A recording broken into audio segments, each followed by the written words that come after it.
Good morning and welcome to Flat Earth Debate. I'm your host, Nathan Oakley, and if you are new to this channel, be sure to subscribe and hit the bell notification icon to keep up to date with the Flat Earth Debate. If you would like to support this channel, there is a super chat that runs alongside the show while it is live, and if you would like to join the debate, there is a link in the info box below this video. With the page that you are currently watching on mute, simply click on that link to join the show and express your views on the shape of the Earth. There are only a couple of rules in the Hangout. Number one, please do not swear. If you do, you will be ejected. Further to that, if you are ejected, please do not try to rejoin using sock accounts. You'll just be ejected again. Other than that, you are free for the time being at least to express your views on the shape of the Earth entirely unopposed, as there's nobody here because we've only just started. So with that, I'm going to transition across to my photograph so I can share the show on Facebook, Skype and Twitter, and I would encourage anybody who is currently in the live audience to please do the same. Please share the show on social media. With that, I'll say once more, if you are new to the channel, be sure to subscribe and hit the bell notification icon to keep up to date with the Flat Earth Debate.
So I've just finished sharing the show on social media being Skype, Facebook and Twitter for me. And as I say, if you are in the current live audience, please also share the show on your social media platforms. I will just do a few shout outs to the people who have joined us already in the live show, which is only a few of you, but I'll just say a quick hello to you.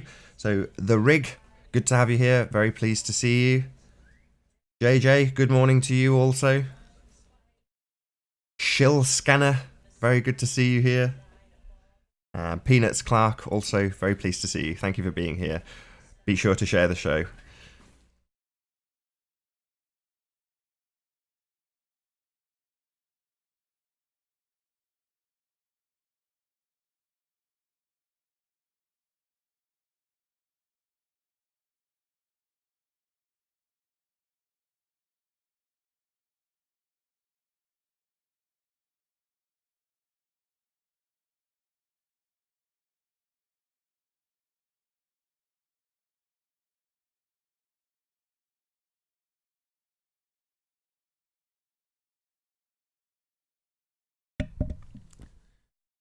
Peanuts says it's 4 a.m. here. That's pretty damn early, my friend. Thank you for tuning in. Really appreciate it.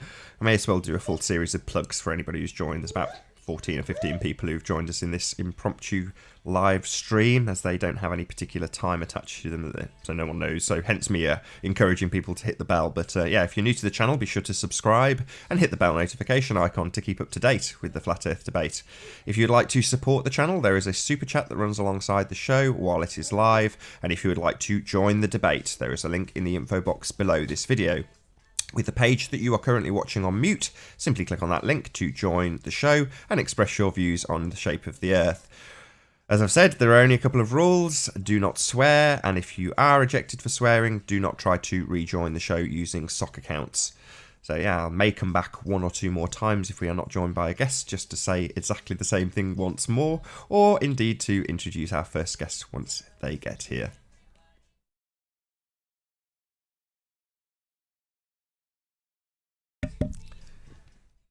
Hi to the Moon Matrix and Physics Warrior. There's no fargin swearing. Correct, Physics Warrior.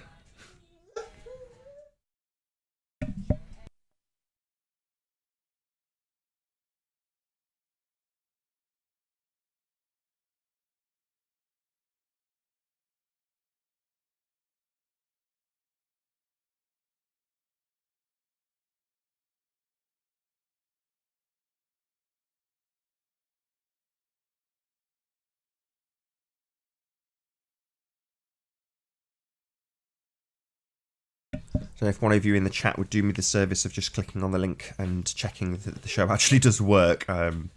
It's typically worked. I've changed the way I format it slightly now and use a slightly different browser to actually get the show running, and it means it's a little bit tidier on screen as well. But yeah, if somebody in the audience would like to just click on that link and check that I can hear rustling of microphones and the show link does actually work, I'd be very, very grateful. Thank you very much.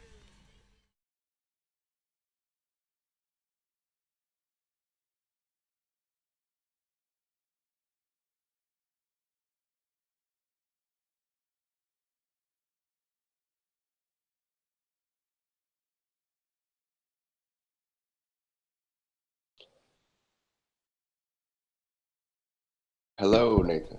Hello! Are you here to just test that it's all working, or did you actually want to express your views on the shape of the Earth? Yeah, I'll stay for a second. Oh, excellent. I can't quite see you. Yeah. I'm going to make my screen a bit bigger so I can actually see who you are. Bear with me. Let's put you up on for the audience as well. No, still can't see. What's your name, my friend? Peanuts. Oh, it's Peanuts. Oh, very good to have you, Peanuts. Very pleased to see How you. you doing? You enjoying the show Yeah, so far? yeah. I've been really laughing at old David. He's real passionate. Yeah, you could say He that. uh he keeps he keeps the Glovers on their toes, huh? At least he Yeah, tries to. yeah, a couple of the Globers were moaning that he talks over them. It's like, well, if he wasn't talking over you, Grim V would be talking over everyone else, so who cares, you know? People Right, talk over each other. That's just right. what we have in this arena. Yeah. I'd say I di- I didn't I didn't try to fall for the be a follower. I didn't try to just, be a part of this group that is just rebelling.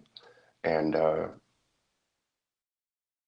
I try to go back and look at look at stuff from different points of view. You know what I mean? And listening to the show, it can really help you with your argument. You know, that's one thing I get out of it. Yeah, that's kind of how I visualize it, and this is when I've got my flat Earth hat on. And obviously, from this moment, I'm biased, and I'm happy to be because you're the only one here.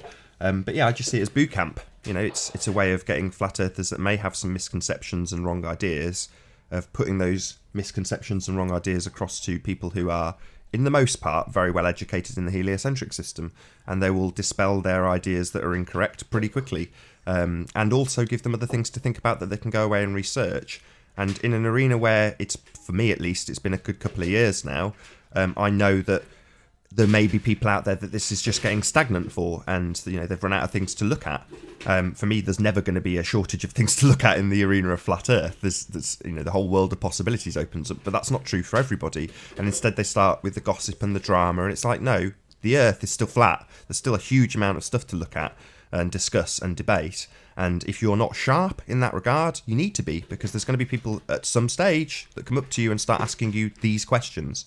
And they may not be as aggressive, they may not talk over you on a panel of 10 people, but if you can cope with that, you can cope with any, you know, your neighbour asking you a little question about flat Earth.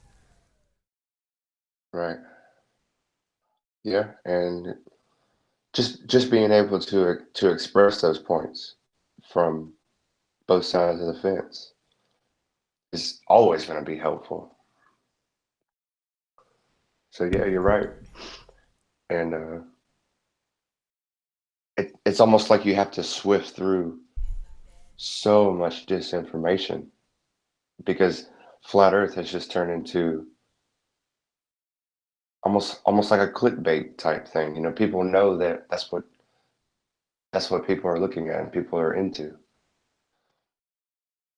And I'm gonna make a prediction. I think flat Earth is a lot bigger than we think. I think there's more people that are looking into it than we think that are just on YouTube. But that's just my opinion.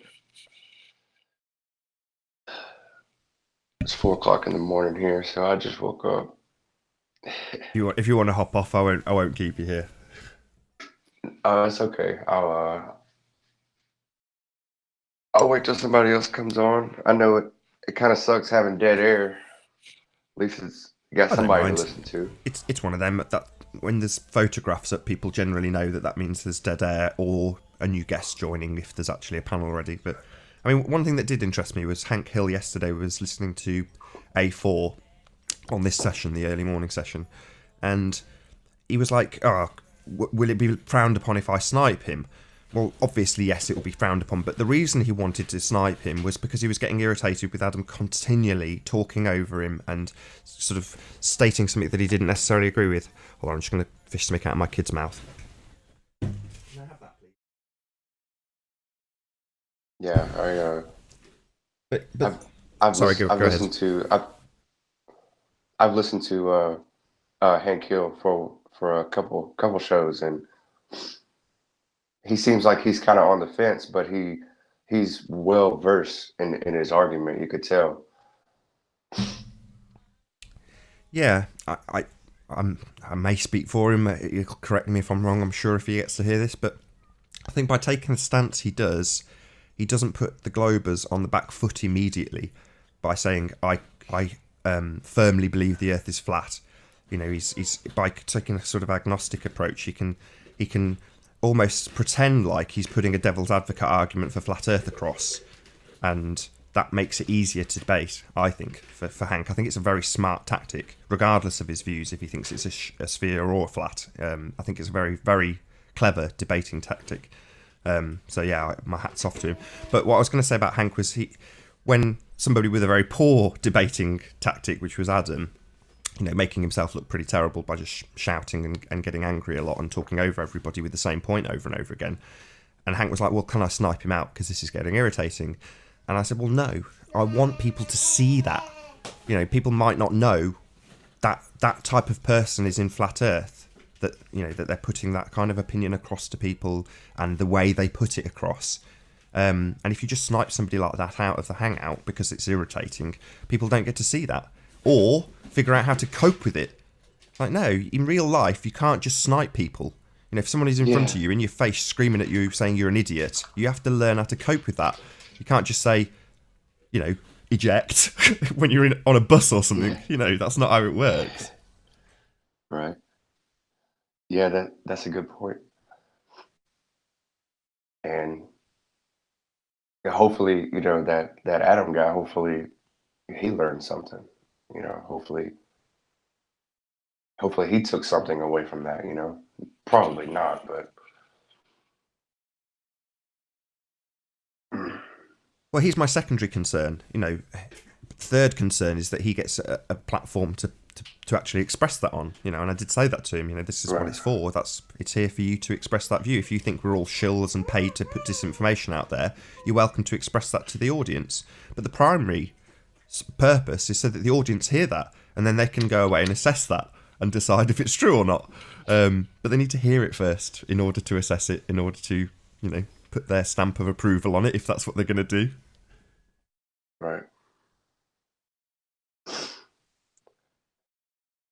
Yeah, I think it's.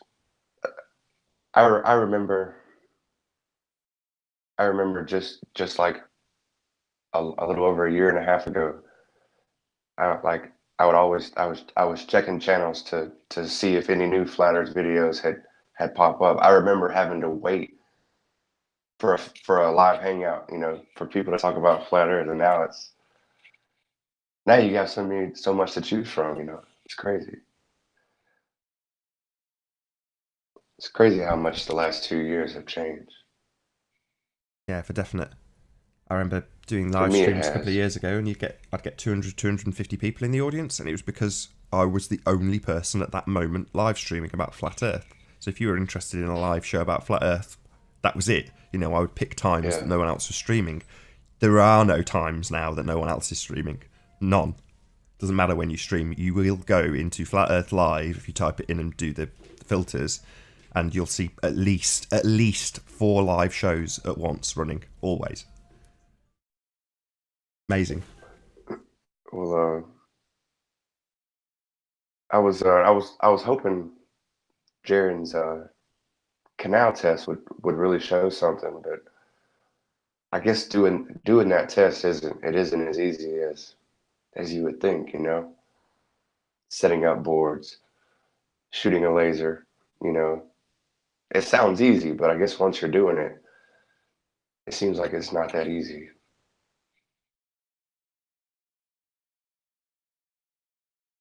Got to do it And though. it's If you're failing, you've got to fail first in order to succeed. right. So right now, if you were to type in Flat Earth Live, or just Flat Earth and go to the live filter, you'd get Mr. Poncho Peach Armstrong, Earth Discernment, me, Celebrate Truth. So that's 4. Well, at least there's 4. Otherwise, it sounded very silly. Yeah, FPV you're Angel, right, no, that's another. There's 5. There's another one. Finding the Curve, there's another one. There is 6. There's 6 live streams right now that you could pick from. Yeah, it wasn't like that 2 years ago. Yeah. I just remember getting in touch with Patricia and going, "Are you going to do a live stream tonight?" "You are?" "Oh no, I've got a guest too. What time's your live stream?" "Oh, I'll rearrange mine. I'll put it back then."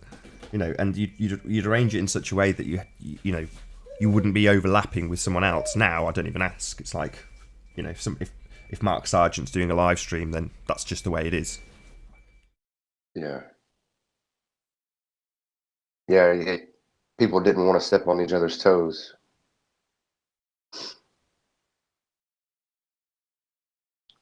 Yeah, but that changed about 12 months ago, and sometimes people were literally deliberately starting up streams when I started. Right.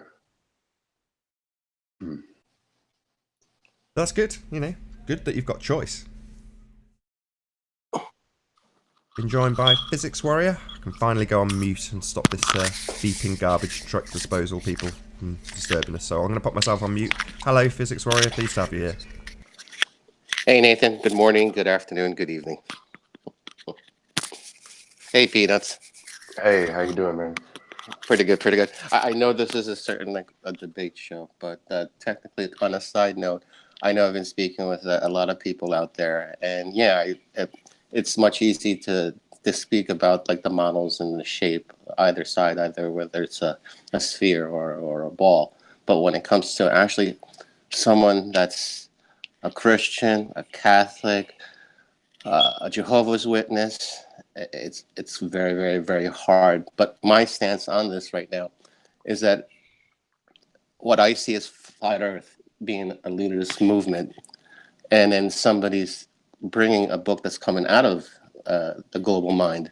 I see it's like pretty much of a um, let's just say an oxymoron, or bringing a book that you're serving as an authority on a leaderless movement. So that's my stance with that. How I see it. I'm not sure how you see it, Peanuts. So this is what I'm coming across with the flat Earth community. Are you saying like? Well, what you think about? How about you yourself? I don't want to put you on a spot, and I know exactly you're within the community.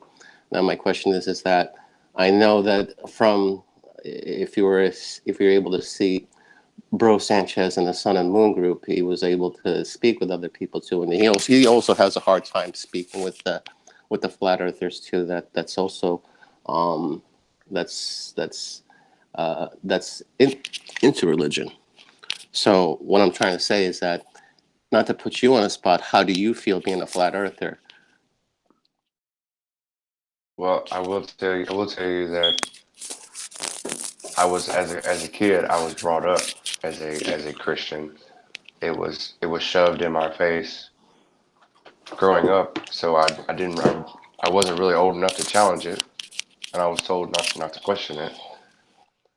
And then of course, right then when I started looking into the flat Earth, of course it made me pick up my Bible, and it made me think, oh, this is real, But I started digging in, and I started, looking in it for myself, and I started to realize that it's it's not about what a book says. It's not about what men put in a book. It's really about what I feel is right and what I know is from right and wrong. And I started to stop reading the Bible because I felt like it was turning me into a judgmental person. I felt like people that weren't doing it were lower than me, and I realized that wasn't right. So I totally understand where you're coming from with that. I feel like flat Earth should be facts only. Whether the Earth is a globe, whether it is flat, I don't think any religion should be brought into it. And I actually listened to Bro Sanchez last night, and I could see how he's having a hard time getting people to accept that. Yeah, with my family members, I also came from a Catholic background, Latin rite, and I also was groomed into it as well. Altar boy, choir. Went through all the ecclesiastics. I went through all the books, learned the scriptures, looked at it, and then I had to really make my choice. Really inside, just for myself, what I felt when I did make that choice, and actually walked away from it.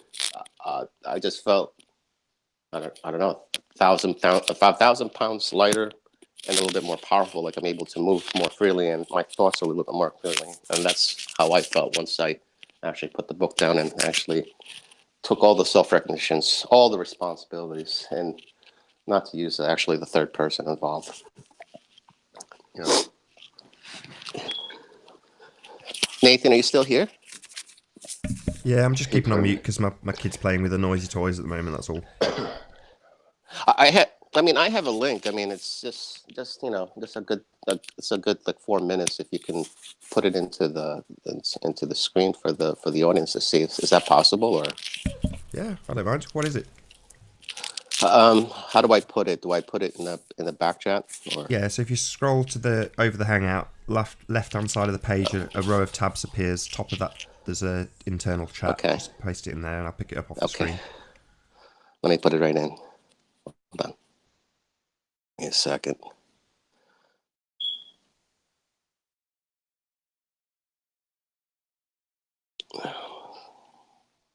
There's something This that. guy's from UK, so go ahead, Peanuts. Well, I was just trying to talk while you were pulling that up. There's something Okay. that Tim Osmond said, not IPS, but Tim Osmond. He said, there's no, doing a flat Earth test. There's no rainbow at the end of it, and that's from Timmy. yeah, and seeing, and I think what I took from that as what he was saying is it's going to be very, very hard to prove that physically the ground is flat. There is no curvature, and I'm starting to realize that is hard with atmospheric lensing, um, weather conditions. I mean, look at Refractions.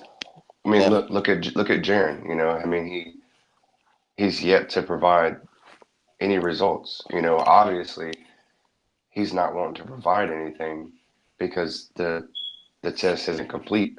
Whether it's showing curvature, I don't know, but I think, but that tells me something. That yeah, I mean, look how hard it is. I mean, only 4 miles. I mean, yeah. look how hard that is. I mean, that really that told me something there, and it always made me go back Yeah, to it's think just what Tim said. Go ahead. yeah. What I'm seeing is that I mean neither party has yet to actually define the shape, so it's more to me that I see it as the magician is hidden, and what he has Right. given us is actually a whole bunch of illusions: moon matrix, a sun and moon matrix, the atlas plane, mirrors of an effect. One side thinks it's round and one side thinks it's flat. But from what I'm seeing right now is that I think that the mass of this Earth itself is much larger than it would appear.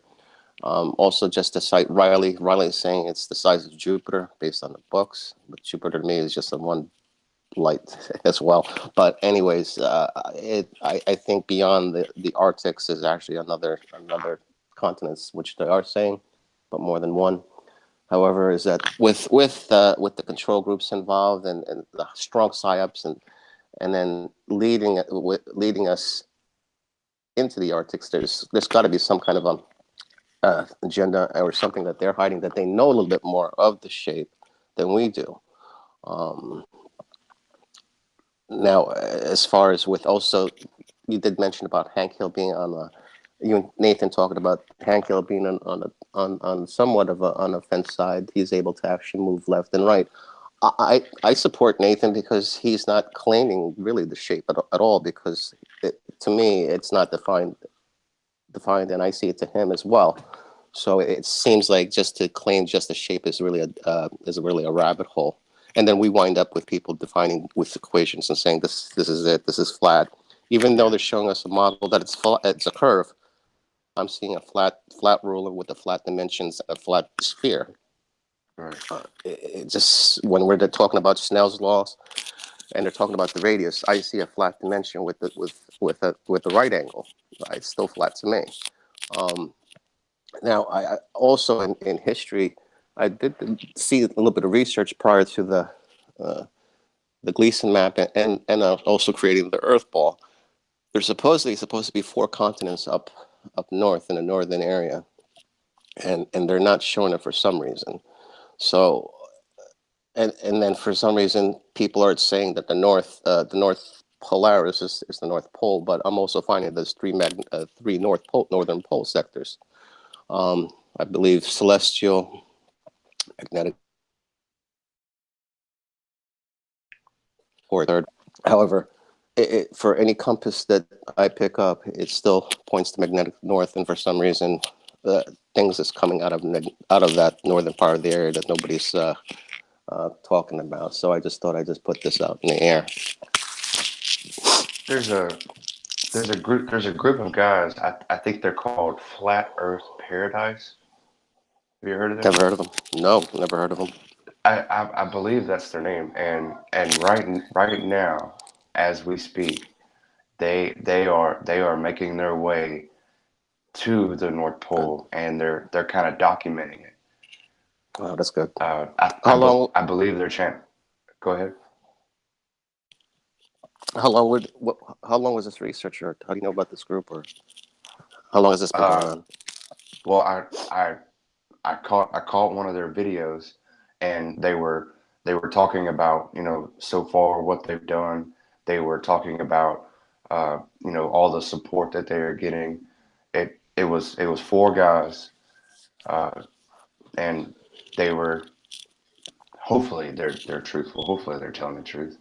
But they were describing how they are making their way to the North Pole, and they are going to document, and they're going to film for us what they find. So Yeah, I want to check. I want to check that out. I mean, in their vids, do they explain anything that, or actually, the research, they explain anything about the North Pole, or just saying that they're actually going to take the expedition to the North Pole? yeah, it says they're making their way, and just I've only watched a few of their videos, and I Okay. believe their channel is called Flat Earth Paradise. Okay. If you want to look that up, and Yeah, after this, I definitely will. I think Now, I that know. I think that that'll be great, because it'll at least show people what happens when you try to make it that way. Whether they get turned around or not. True. Because really, that's our only way of really knowing, is just going. And it's not like I can just get up and just go backpacking. I have a family. I have a full-time job.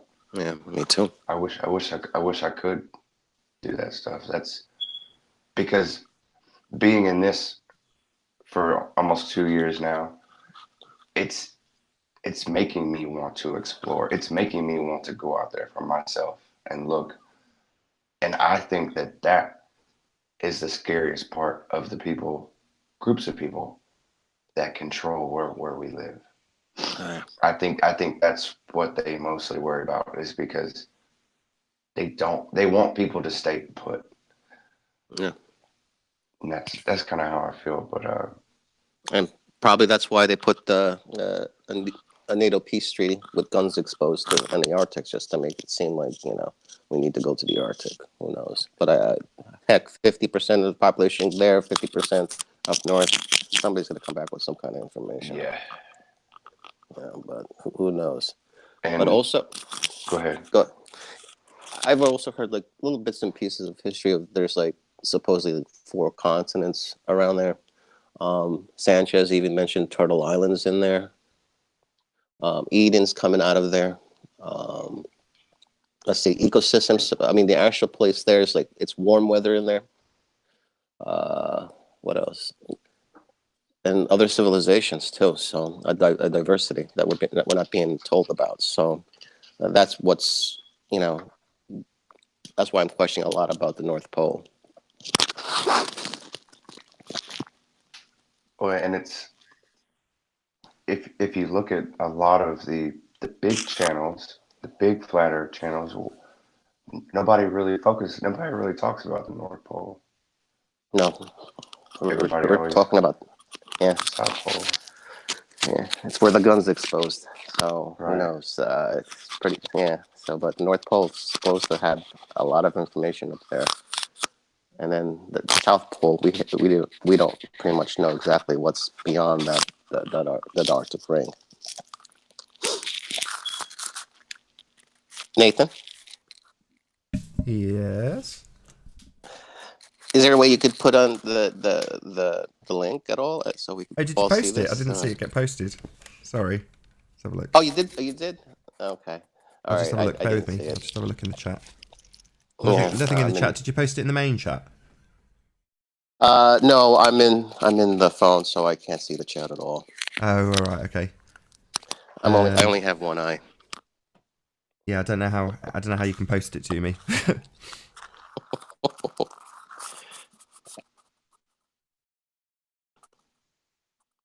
But anyways, Peanuts, Nathan, I'm gonna leave and come right back. I'm just gonna go out for like a little bit of coffee, and then I'm gonna try to either join you guys in a hangout. All right, man. All right. Nice talking to you, Nathan. Nice talking to you, Peanuts. You too. Massive thank you to Physics for being here. Anthony Riley. Oh, we've got Anthony Riley. Good Hola. to see you. Hello. Can you hear me? Yes, we can hear you. I'm out in the car at the minute. I'm just trying headset with a built-in microphone, and I'm just trying it to see if it actually works. Sounds really clear. Just It's I really guess good. it's really a mic check. Am I coming through okay? Yeah, it sounds really good. Wow, Really good. I was gonna leave, and I didn't know Riley was the sleeping warrior. Hey, Riley. How are you doing? All right, but good. Just wanted to say hello to please say hello to you. Cool. Take care, everybody. How's my microphone? Is it okay, or does it sound a bit shit compared to normal? Sounds really good. Really good. I'm impressed. It works. Yeah, I'm out actually driving in the middle of Preston at the minute, but I'm on a hands-free headset with a built-in microphone, but it's Bluetooth. So it's one of those cool things that I get the noise blocked out from the vehicle, road noise, and I can actually hear you guys and speak, and that should be it. If you didn't tell me you were in a car, I wouldn't know. Really cool. So I missed last night's chat where David was in. I was going to listen to it now, actually, on the way home, but while you're live, I may as well come in and chat anyway instead. But David gets a bad press, but that David is actually really quite good. He deserves a lot more respect than what the panel give him. Yeah, they just laugh at him. And I want that scene. You know, I'm not going to stop them doing that because there's going to be people out there like yourself that recognise that.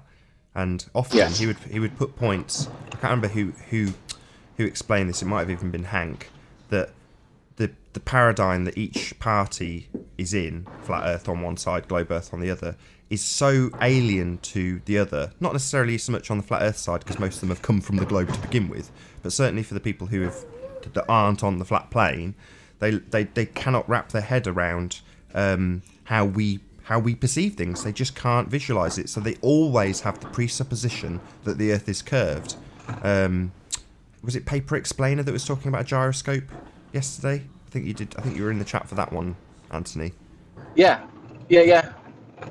Well, that gyroscope conversation, when I realised that he was talking about the drift, when it's not moving, I realised that what he's talking about is the effect of the ether on a gyroscope, and the gyroscope is affected by the ether, and we know that because what's it called? What's that effect called when it's the eclipse? Are you talking about when the Foucault pendulum? No, it's the one that affects the pendulum as well. It's called the something effect, the Elias effect. What Right. he's observing, and he doesn't realise he's observing it, is the Elias effect. A gyroscope is affected by electromagnetic interference. That is the ether. That is the detection of the ether. The argument is, well, you can't detect the ether. Well, you actually can. You see it with the gyroscope when it's not moving. It will drift. That's the ether affecting the gyroscope, and we know that because the Elias effect shows that when there's an eclipse, you don't get that anymore. So, something changes electromagnetically with the eclipse. So, yeah, sorry guys, the eclipse does exist. What he's observing in that gyroscope thing is directly the consequence of the ether changing the way the gyroscope's drifting.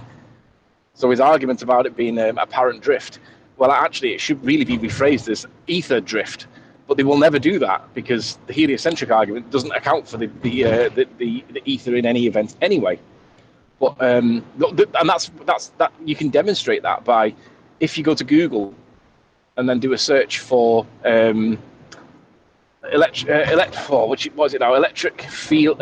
magnetic field map, and then hit images. you can see that there are 4 poles on the Earth. Now, obviously, on the heliocentric model, there should only be 2, and they should be directly north and directly south, and it should correlate with where the North Pole is, and where, roughly. But there's 4, and I've never actually asked a baller to explain that, but we should really put that to them and say, can you explain this? Because on the heliocentric model, there should only be 2. We should all be able to predict where they should be, and there shouldn't be 4. And that really doesn't make sense on the heliocentric model. They'd have to come up with some mathematics to explain it, because it is a problem. There shouldn't be 4 poles, but we see that on the electromagnetic map. Yeah, I mean, you're probably as well versed with the gyroscope arguments as I am. Well, I'm probably a bit better from the sounds of things, actually. But there's a couple of things. One, I'd like to see a globe Earther travel 90 degrees around what they claim is a sphere Earth. And yes, we can measure and observe and account for mechanical drift. I would say that that's well within our capabilities to account for that. The ether drift, that's a new one on me. But wouldn't you still, if it was a sphere, be able to literally see that gyroscope stay rigid in its reference point to the North Pole for the sake of argument, and then see the case around it turn 90 degrees in reference to the ground if it was a sphere? We can simplify it. We can simplify it and just ask anybody to do a 5-hour-long haul flight. That's what I mean, with the gyro. Exactly. That's exactly what I mean. So you travel with a gyro, you spin it up at the beginning of your flight, travel a quarter of the way around the Earth, and watch the case turn. Yeah. And obviously that's what they all do with the horizon or the attitude indicator. That's exactly what it does. They say that the pendulous vanes account for it. Oh, I'm going to get sniped here, Nathan. No, I've already kicked him out. He was the person that tried to snipe you last time. I just saw I got a notify saying that he was coming in. Thank you very much for that. I appreciate it. But they say that the pendulous vanes corrects for the drift, the rotation of the Earth. Well, the pendulous vanes are rigid, so that gives them a fixed constant if they are to be correcting for the rotation of the Earth. That also means that the gyroscope, when it's span up on the runway when the plane's not moving, would also be correcting for the compensating for the rotation of the Earth that it's not doing because it's stationary. So the pendulous vanes argument is complete bunkum, but they argue that it does, but it doesn't. I keep getting notifies to tell me stuff, but I don't know what it's telling me. It keeps interrupting me, but yeah, the gyroscope proves absolutely that there is no curve, but they just won't accept it. Right. I mean, I've put my caveats in first so that you would say that sentence, because if I now describe to you, say, balls in a shed, Cavendish, right? Would you not look at that and say, that's a ludicrous way of proving gravity? But by the same token, a machine like a gyroscope, for me, would be a ludicrous way of trying to prove the Earth is flat. It's the same sort of argument for both machines, if that makes sense. It is. The Cavendish experiment doesn't do what they tell us it does. And the problem is, I've tried to repeat the Cavendish, and it's really hard to find a suitable building to isolate it so that it's not influenced by drafts, because they've all got doors and windows. And even if you did find one, it does. Do you know? I'm getting notifies to say stuff, but I don't know what it's telling me. I don't know either. I would imagine that once the person has joined the Hangout, even though I've sniped them, they're still in the Google Hangouts, not Hangouts on Air page. So maybe they're just trying to distract you. Yeah, they're targeting me, aren't they? It seems so. And good. I'm glad I sniped that person out while we're having this conversation, because it's clear they don't like what you've got to say, Anthony. That's the bottom line. No, they don't like it. Anthony, how do you piss so many people off? Like what? I present evidence that shit's all over their argument and they can't counter it. No, the Blackpool Tower observation at 30 miles. Nobody. Jeremy's been invited to repeat it with me. He won't do it, and he knows why. We all know why. He will not do it. He claims that he doesn't feel safe. If he went up to do it, he could bring friends with him and we could do it as a day out. I've invited him to do it and I expect him to do it, but he's not going to do it. Tells you a lot about the guy, right? He knows there is evidence out there that shit's all over his argument. He ignores it. Well, didn't Soundly invite people to come see the curved lake? Do you know, I've really thought of getting a flight over there and going looking at it myself, because, I mean, it's clearly an atmospheric effect, but is it the way that he's been showing it? And I want to know, is it actually the way that he presents it, or is it? Because if it is, it would be really quite cool, because I can see why it would be argued to be curved. But I also see that we have that mirage thing on the horizon that blocks what we see, and that stops. It's clearly interfering with stuff, and if that creates an effect that it makes it look like it's dropping behind the curve of the Earth, well, that is quite interesting. But the drop that it creates is way more than the curve that we're supposed to see, and he won't acknowledge that. I know that photo and that those little clips of those power lines, man. That was a big deal. You know, a lot of people didn't want to let that. To be fair, it is a big deal. It is a fair observation in some respects. I just wonder, has he played with it in some way? Because I've seen other people showing that same footage, and it's flat as a pancake. So I wonder, is it soundly that's changing it, or is it the atmospherics that vary, and it gives it the perception that it's flat at times as well as curved?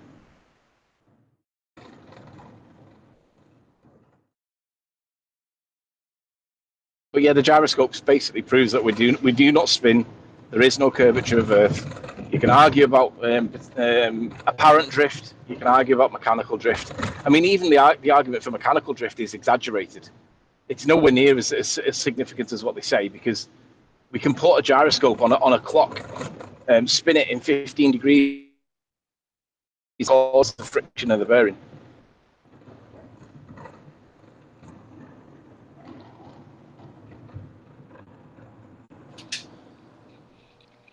I agree, man. So the argument is on an airplane, the vanes are causing the movement, right?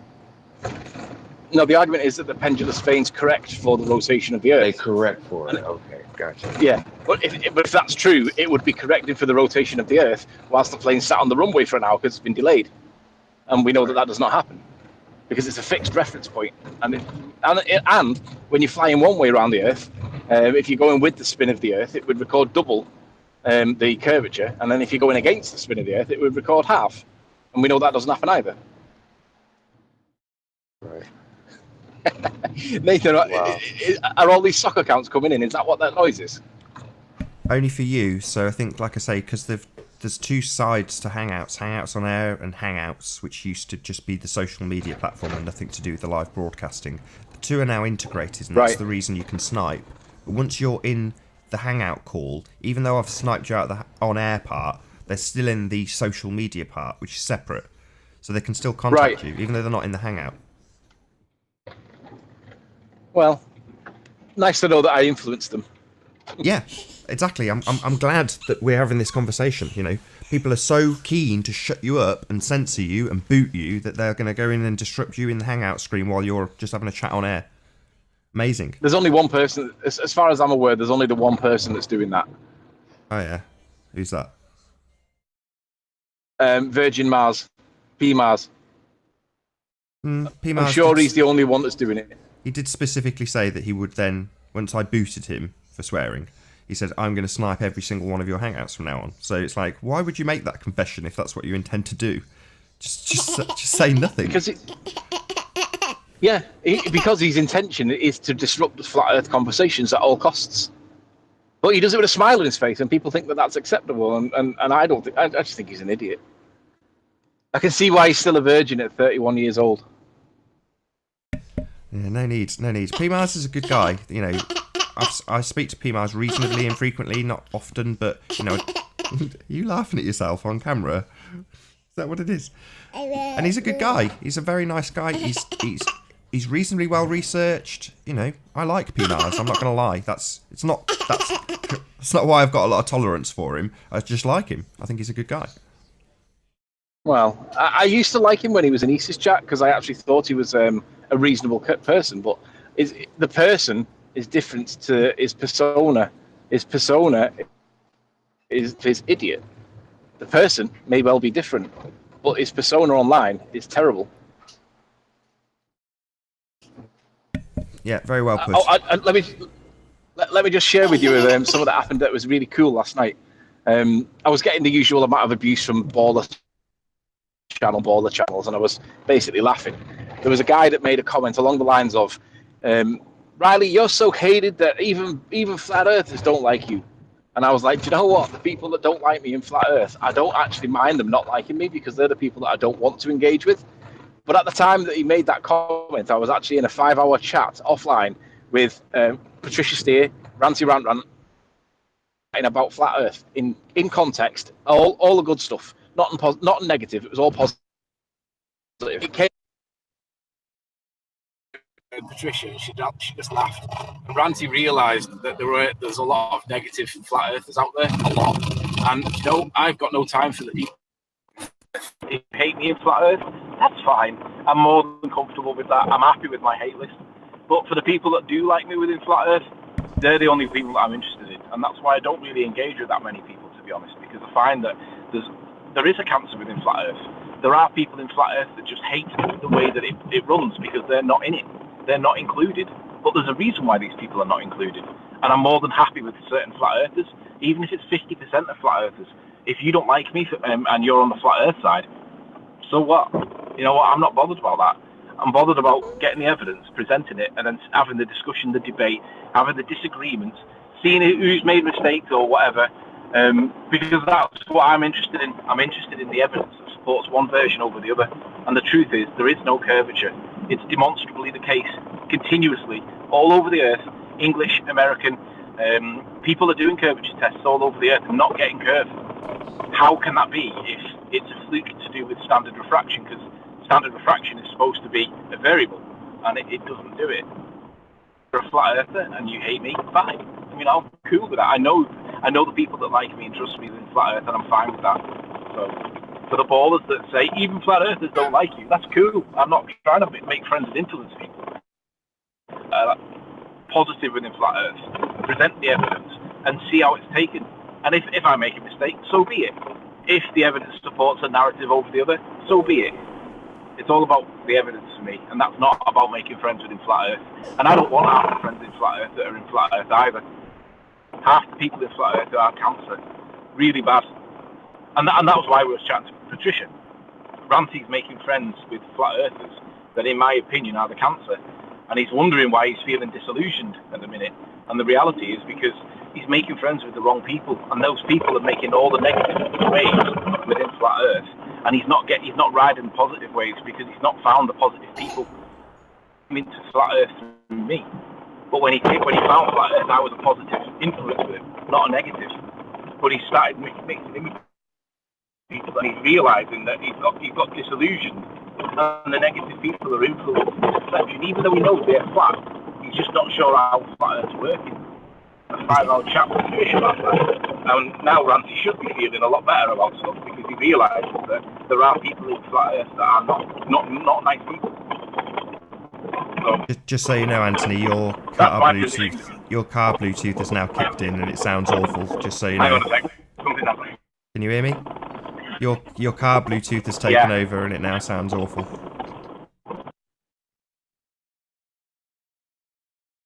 Oi, come away from my live stream, you. Come away. Anthony, as long as you don't tell me that I'm gonna burn in hell if I don't accept Jesus, I have no problem with you. But once you say something like that, I can't handle that. I can't deal with that. That's why I felt like the Flat Earth Conference didn't represent me. Because they just stamped religion all over it. And I'm sorry, but accepting Jesus is not going to help us get out of this system.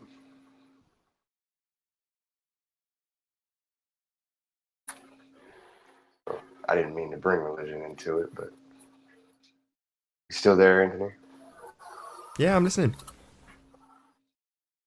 I think Anthony's just sorting his Bluetooth headset.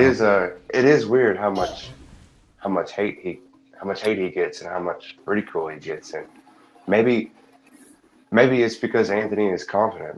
Maybe they sense that. I don't know, but that is weird. I mean, he, like he said, even some flat earthers don't like him, you know, and I've never really seen why. I mean,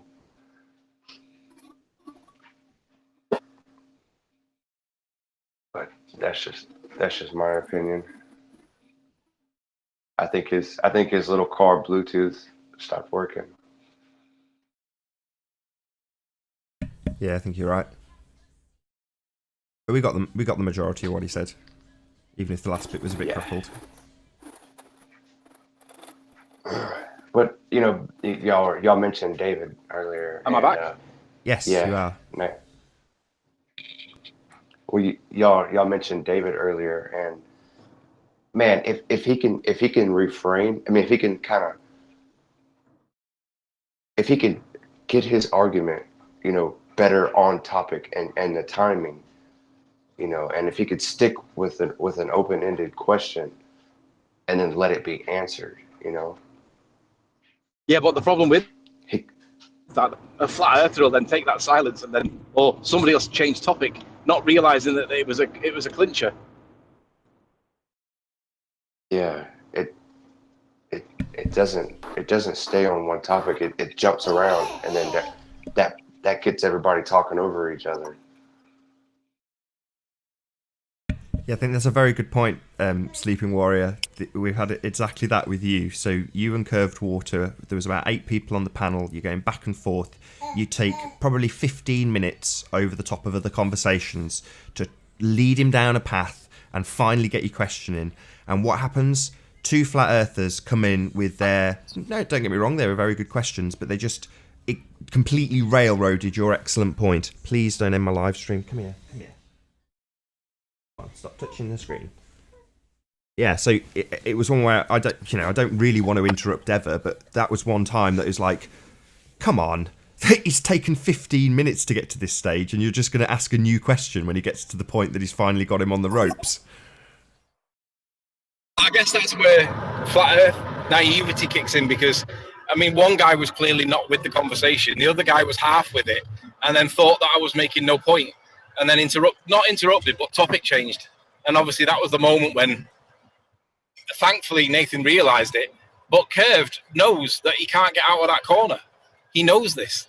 And that's why any conversation with curvature, if I'm about when it's happening, I'll pop on and I'll just recite the same stuff and wait for them to try and prove otherwise, because nobody's able to prove otherwise.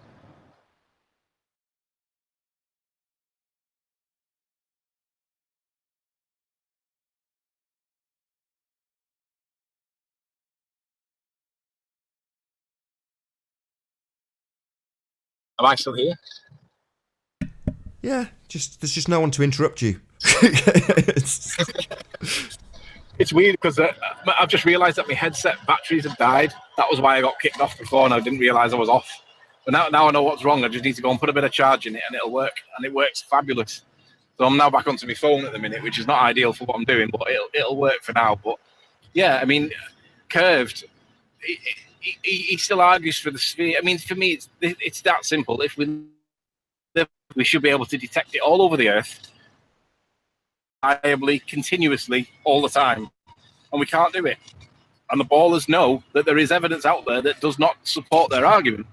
So what they then must do is change topic, take it to another one, and start arguing things like stellar aberration or 70 miles of 1 degree, and that's 70 miles 1 degree of curve. Yeah, that's totally explained on a flat Earth, totally explained. But that they either ignore it or refuse to accept it. But it can be explained. We've been joined by Huey. Very pleased to have you here, Huey. What's going on, Huey? Hello, Nathan. Following on from what I was talking about on the hangout before last, here's the link to John Savage's blog. Title is Gyroscope Basics and the Pendulous Vane Fallacy. This is the link that Hank requested, so you can read up on what I was talking about.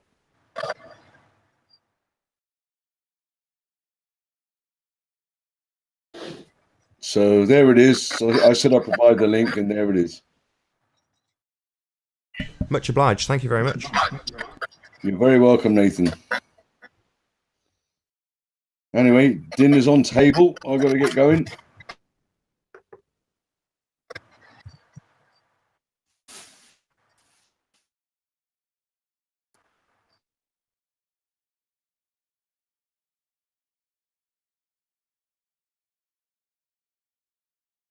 All right. I just went and made a cup of coffee. You drink coffee, Nathan? Yeah, very much so. I was a rep and kind of when I had an expense account, I could just buy Starbucks and all the expensive coffees, and I kind of got a bit addicted. So I ended up buying a proper espresso machine. So yeah, I do love coffee. Yeah, me too. Yeah.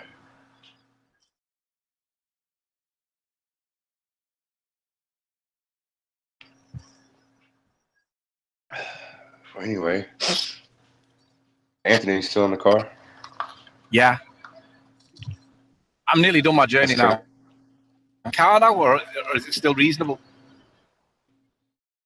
It sounds all right. I mean, look, like Nathan said, I would have never known you were in a car.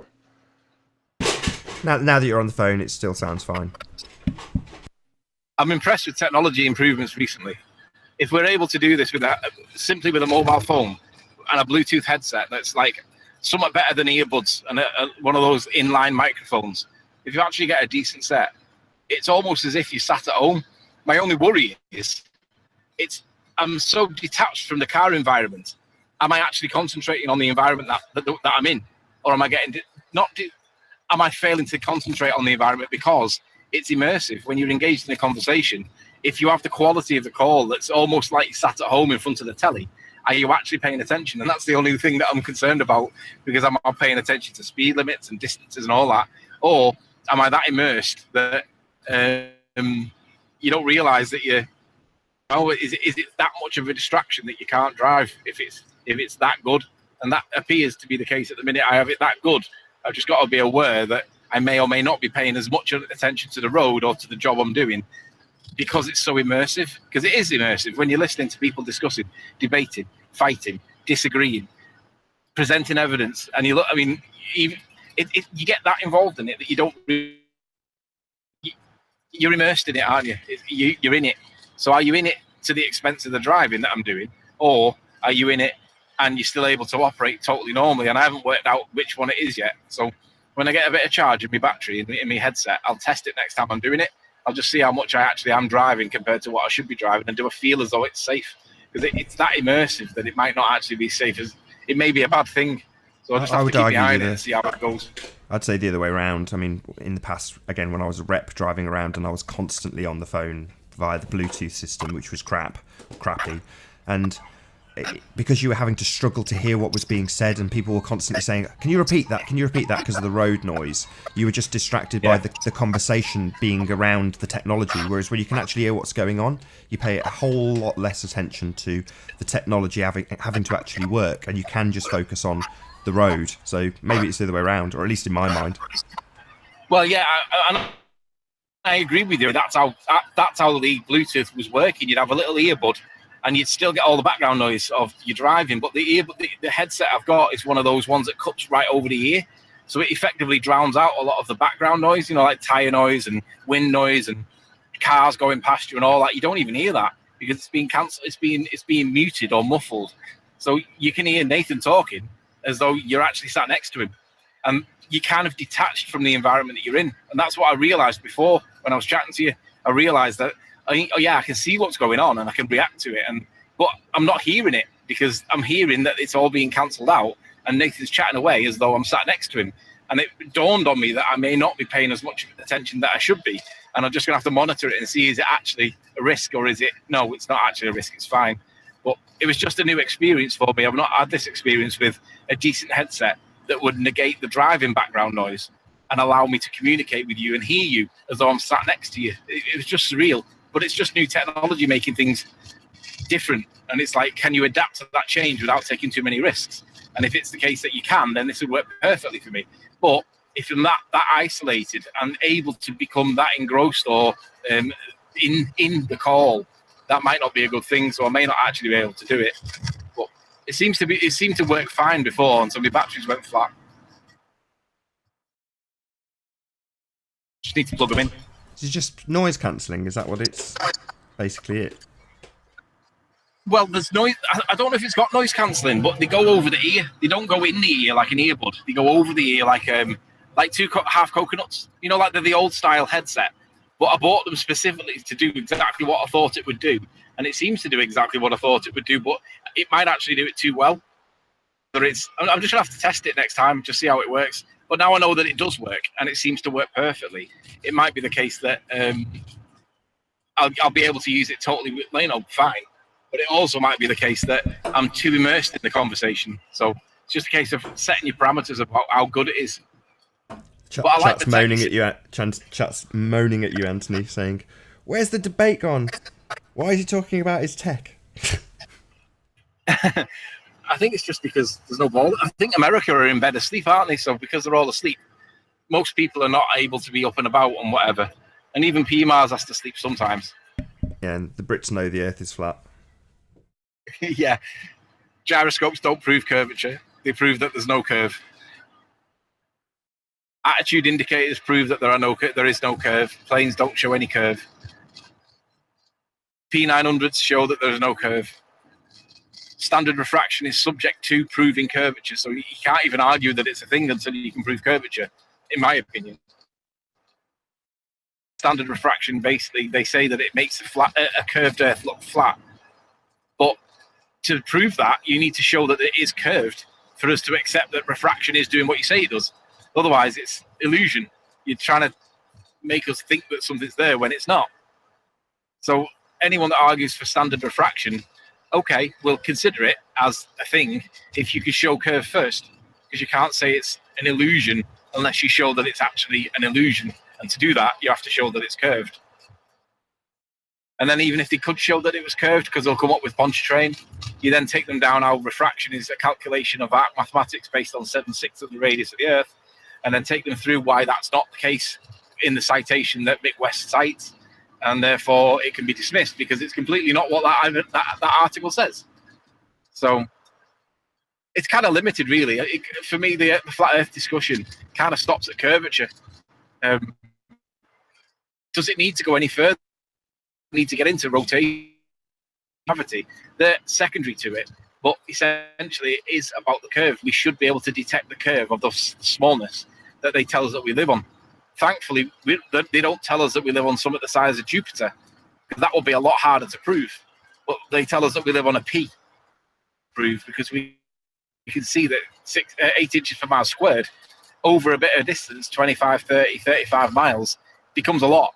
Seeing that, they argue that refraction is a thing. Okay, well, show us the curve, and then we'll accept refraction is what you're telling us it is. But until you can prove that curve, it's an illusion.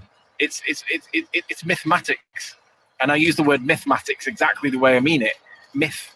It's not based in empirical evidence. It's based on myths, which is that we live on a ball. So show us the curve. Why is it not repeatable? Why is it not achievable? Why can't we all get it all over the Earth easily? Well, refraction. Yeah, but we've just dealt with that. And for me, the conversation doesn't need to go any further than that. I mean, yeah, you can wander off with gravity and rotation. You can start talking about the stars and the celestial sphere, but they're all explained with a flat Earth, and you can't distinguish between the two models. So I don't accept that this celestial sphere is anything more than the flat Earth model, because it works both ways.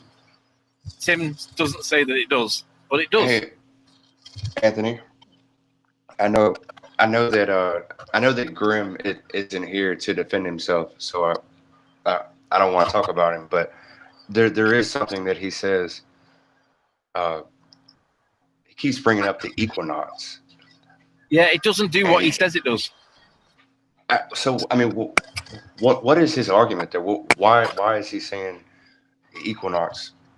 He argues totally disproves it. He argues at the equinox that the sun always rises due east and sets due west. But Kara, who's now deleted a channel, thankfully, modelled this, and it didn't do what they said it did. Even on her own model, it was off. And I don't know why it was off, but she'd put it in, so I can only assume that she'd got it right. But she'd put it in and modelled it, and it didn't set due west. Yet her claim was, everywhere on Earth, during the equinox, the sun will rise due east and set due west. Everywhere. And she bandied on about it, but failed to realise that when she modelled it on Stellarium, that it didn't set due west. It was off. Now, they said, oh, well, it was only off by 1 or 2 degrees. Well, that's important if you're making the point that it rises due east and sets due west. It doesn't do it. I think it was quite clearly demonstrated by Jake, that in Australia there's an issue. And Jake said the AE map's wrong because of it. Well, the AE map may well be wrong because of it, but the solution would be to relocate Australia to a different location, spin it, push it further around the outside edge, and then it would set perfectly the way it should do. And obviously, people have all said that Australia could be in the wrong place because we have no way of pinpointing its accuracy. And I agree. But Jake was saying that it proves the AE map wrong. It doesn't. Relocate Australia. It may be the proof that Australia is in the wrong place. So it was just a different way to perceive what was being said. But yeah, Grim says in the equinox it does this. Well, it doesn't. What he claims it doesn't do it. They can model it so that it does do it, and that's what they cite as their evidence. But it doesn't actually do it. That's not how it works. It works like that in some places of the Earth where it's like set in its like perfect place, but it doesn't do it everywhere. So, and it's an inconclusive point anyway, because without curvature, it's not a ball. It's subject to curvature, everything. But yeah, it's a misconception for ball earthers that they misrepresent the importance of the equinox for the ball. It doesn't do what they say it does. Well, whether the AE map is right or whether it's wrong, I tell you, my mind it needed to see that map because I needed a visualization, and that's all it gave me. I never took that map and told myself or told anybody else, this is the way it is. I've never done that, and yeah, I mean the celestial sphere point that Tim makes.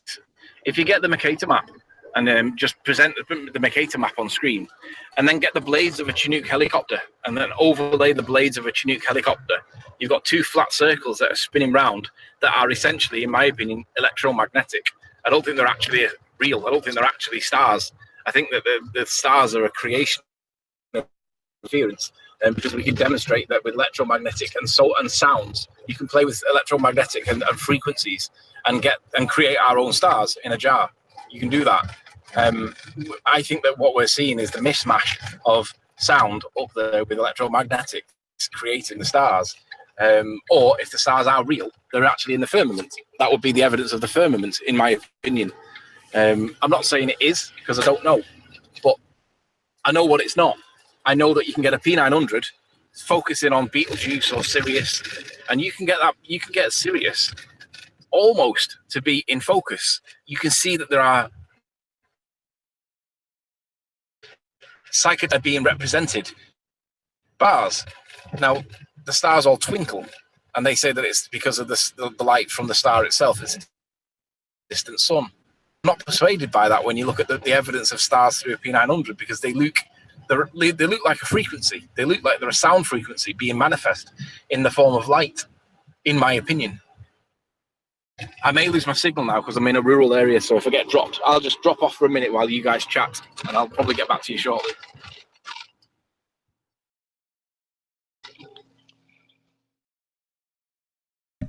Cool. Hopefully we'll see you soon. yeah, I mean,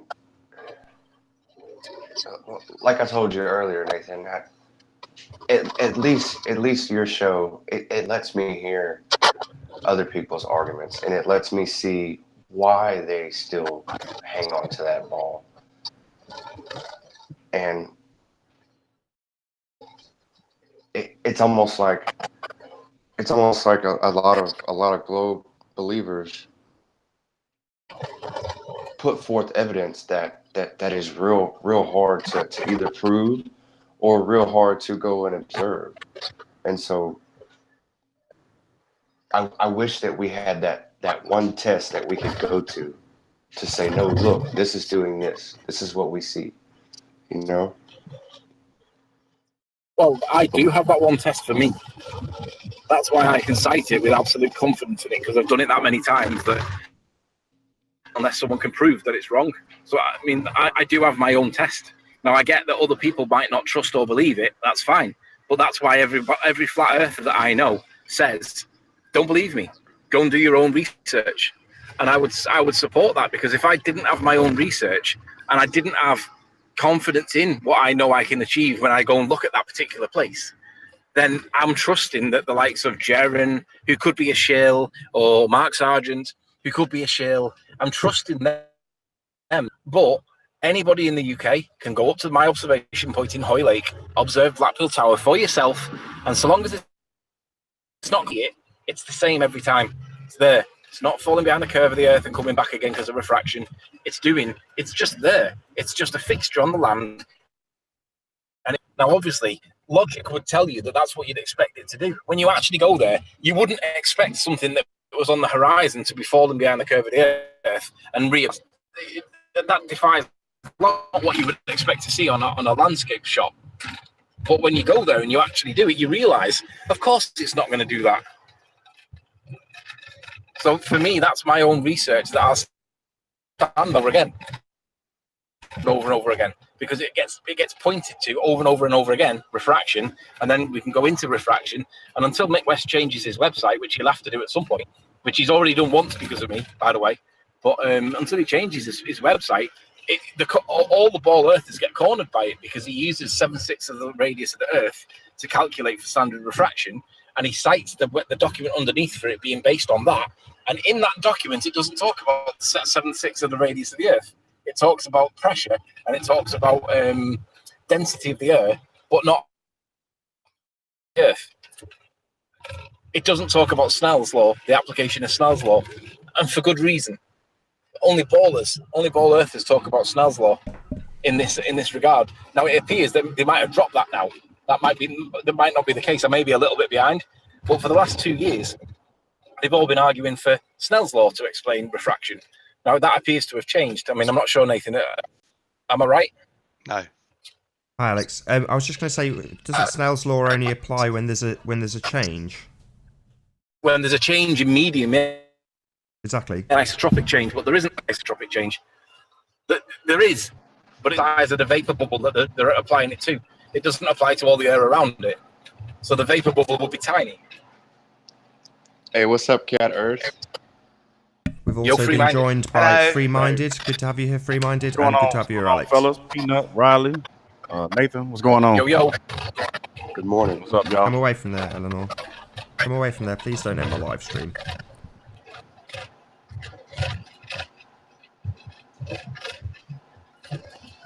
Cat Earth, can you hear us?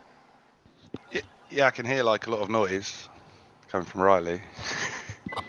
In more senses than one. Boom. Oh, right. I thought you meant you could hear my background noise. No, that's I didn't realise you were talking about. No, I meant both. I'm only joking. Well, I'm at the end of my journey. I need to put some fuel in, so I'll be back. I'll come back on in 15 and see if there's any opposition. Anthony, are you going to put in some screen wash? Yeah. No, I don't need screen wash. I'm all good for that. You're good for that now. On my 1999 Range Rover, they don't even get the year of the car right. 1999 was not, mine's the L322, which was not 1999. So if their research skills are as good on flat Earth as they are at identifying what year the car is, both don't they? They don't know what year the car is, and they don't know whether the Earth's flat or not. I'm going to have to go. I need to put fuel in. I'll come back in 10. Fuel, oil, check your tyre pressures, Riley. I'm worried about the state. You know, you're not looking after your car. That must be an inside joke with Thanks for that assertion without evidence. Steve Right, I'll Anthony be back in joined. 10. Bye. Steve Anthony joined yesterday, and he had an Evoque. It looked really nice. It did, yeah. He's got steppers. I think Riley's got competition, hasn't he now? He has. He's got to step his game up. So what do I you mean, know, Cat Riley's Earth? got a lot of money. He saved £1,000 on his bet, so he should, put that down towards a new one. Only joking. What's up, guys? I got the day off, but then Tell us why it's a sphere. Well, Tell us why it's a sphere, Cat Earth. why? Yeah. What? Because I got the day off. No. Tell us why Earth, in your mind, is a sphere. Oh, again. Okay, so I guess that's why I came. It's a sphere because of everything we observe with our eyes. So obviously the two celestial spheres. We talked about the two celestial poles. We talked about that. We talked about the sun and the moon not changing angle as they set. We talked about things going over the horizon, being obstructed. And I know you could say atmospheric lensing. That isn't actually proven, is it, by anyone?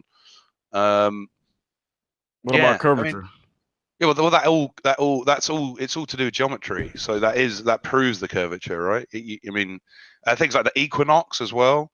No, I mean, all that proves the curvature. Things in the sky and the sun and the moon, stars and all that. I mean, No, it's just basic geometry, though. It doesn't matter what they are. It doesn't matter if they're just points of reference. Doesn't really prove flat or round. Well, it does. If you don't understand why it's not a good, really, really solid, like super, super solid argument for the globe, it just means you're not understanding the point. You haven't visualized it correctly. Because the curvature should at least be a point. Okay, so I'll make this explanation of why looking up at things above you and around your environment, can determine what you're standing on. So imagine, like, you got just like go with this thought, yeah. Imagine you're like in the middle of your room now, and you're like you're standing on a sphere, right? I'm not even talking about the scale of the Earth. I'm just saying you're standing on a sphere, and you're in the middle of your room, suspended, but you can't look down at your feet, right? So you can only look forward. Now, if you keep walking around that sphere, and you see your ceiling, and then you keep walking, you see your door, and you keep walking, you see the floor, and you keep walking, you see your other, your window or whatever, and then you come back around, you eventually see your ceiling again, and then you take another direction, and you walk off, and you see your other wall, and you see your bed, you see your floor again, you see the other your cupboards, and then you walk around, and you see your ceiling again. Eventually, you'd realize you're standing on a ball, right? By the reference of everything around you that you're seeing above you. You could figure that out, right? Because you keep seeing, you see a whole complete image of everything around you when you navigate your globe. I know you want to address that free-minded, but I just want to ask Alex a quick question. Oh, I'm so, is he upsetting you? He's okay. He's a nice man. Right. So quick question then, Alex. So you said to visualise that. I've done that. I've been south of the equator, and I've observed the south celestial pole, and I've seen the southern constellations. Right. So for you, detail how it made you feel when you observed that. Sorry, you cut out for me a bit there. So when you observed that example, so you travelled around the Earth to see the south celestial pole, describe to me how it made you feel. Well, I've been to the southern hemisphere a few times, but I've never taken a time lapse of the sky. I've never actually taken a time lapse of the sky in the northern hemisphere either. I've just seen videos on YouTube of the different celestial points moving around. But the problem I had is that I could not visualize that on a flat plane. So I can't make that work. Now, if you want to make the argument that everything I've seen on YouTube is false, that's fair enough. But I think it's incumbent on the flat earthers to go to the southern hemisphere, film the stars not moving clockwise, or somehow show that this isn't the case. Because if you're at the equator and you're seeing the stars go straight above you, above your head, straight, and you look one way and they're going anti-clockwise, and look the other way and they go clockwise, how can you explain that on a disc? It's just, it can't happen. You can't have a straight star trail above your head on a disc. I mean, yeah, I understand that argument, but what I'm trying to get across to you is, when I did it, and presumably when you did it, there was nothing in my mind that went, wow, this really proves to me that we're on a sphere. Now, if it was the case that it was in a room and there was a mirror on the wall that was obviously a tangible fixed object that was certainly a thing that I could go and touch, like a mirror, and on the opposite wall there was a picture, and there was a floor beneath me with carpet and a ceiling above me that had a lighting fixture, and I knew all of those things were physical objects. Yes, in your example, as I walked around the ball, it would be blatantly obvious. But when I went to the south and looked at the stars, I wasn't a flat earther. I wasn't thinking in those terms. But not at any stage did I think this proves to me I'm on a ball. It didn't look like I'm looking at fixed reference points moving around a ball. That did not happen. As I flew, I saw a flat plane, and when I arrived, there was just different stars above my head. Okay, so for the plane one, we could go back and forth on that, but we've shown pictures on here. We showed one to Anthony from a plane where you could see curves. So I think that that all depends on your how much angle you've got to observe when you're on the plane and where you're observing it. But for the stars, I never thought about this proves I'm on a ball when I wasn't a flat earther, because I wasn't thinking about flat Earth. But certainly it's what was one of the first biggest problems, because obviously when you're dealing with flat Earth, the whole thing for me is to visualize it. So when I wasn't a flat earther, I was like, well, I can't visualize it. And then as I started getting more and more examples, I started to think, yeah, that could make sense in my head. But the killer one, the absolute killer, is the stars. Okay, well, let me put honestly this to don't you. see how that you can't. The Well, argument I know that you're it's just not about physical, to repeat yourself. That's why I'm interrupting. I'm really sorry. I don't normally, but I just want to keep the conversation flowing.